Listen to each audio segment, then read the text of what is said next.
সম্বন্ধ ঠিক হয়েছিল। আমি ওনাকে বারবার মানা করছিলাম আমার বোনকে আঘাত না দেওয়ার জন্য। ও তবুও আঘাত দিতেই আছে। আমি বলতেছি যে আঘাত দিও না, ও তবুও দিতেই আছে। সে শুনতে এই ঘটনাটা করছে। আমি বলছি তাকে কি হয়েছে ফাঁসি খেয়েছে, সাইড দিয়ে যাচ্ছে হাসতেছে, কান্না করতেছে, চোখ দিয়ে পানি আসতেছে না। এবছর দিম বুলি কই আগামী বছর দিম কই আন এইবার অভিযোগ আন এইবার তসারিং করতে মানা হইতে আন এইবার কথা কইতে মানা হইতে আমার বেশি দিন হলো আমার মেয়ের মোবাইল নিয়ে গেছে। আমার মেয়ের ভালো আমার আব্বুকে বলছে যে আপনার দিয়ে দিবে, কাটাছিরা করবে না, পোস্টমর্টম করবে না, আপনার মেয়েকে এমনি দিয়ে দিবে। ওটা বলে আমার আব্বুর থেকে টিপসার লইয়ে বলতেছে যে পোস্টমর্টম করবে ঘন্টা 1.5 ঘন্টার বাদে।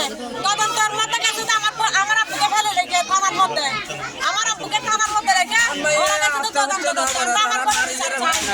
আমার বোনের শরীরের মধ্যে আঘাত আছে, আমার বোনের শরীরে আঘাত আছে। ওই ঝগড়া করে প্রতি মিনিটে ওই ঝগড়া করে জাহিদে প্রতি মিনিটে ঝগড়া করে।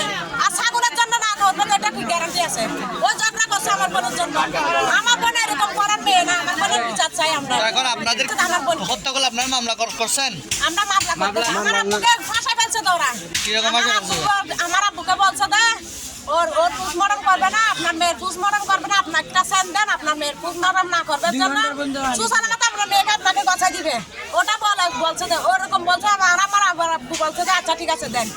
বাদে বলতেছে যে আমার আব্বুকে এই মেয়ে দিতে দেওয়া যাবে না, আমার মেয়েকে পোস্টমর্টম করবে আপনার মেয়েকে। কোন থানা থেকে বলছেন? বলকালী থানাতে। কে বলছে যে পুলিশকে? আমার বোনের কোনো শরীরে এভাবে খাইছে, কোনো চিহ্ন নাই। কোনো চিহ্ন নাই আমার বোনের শরীরে, গলার মধ্যে কোনো চিহ্ন নাই। শুধু এইভাবে খাইছে, এইভাবে গান মোটকা দিছে আমার বোনকে, গান মোটকা দিছে। মারা গেছে বলে নেই, বলছে যাতে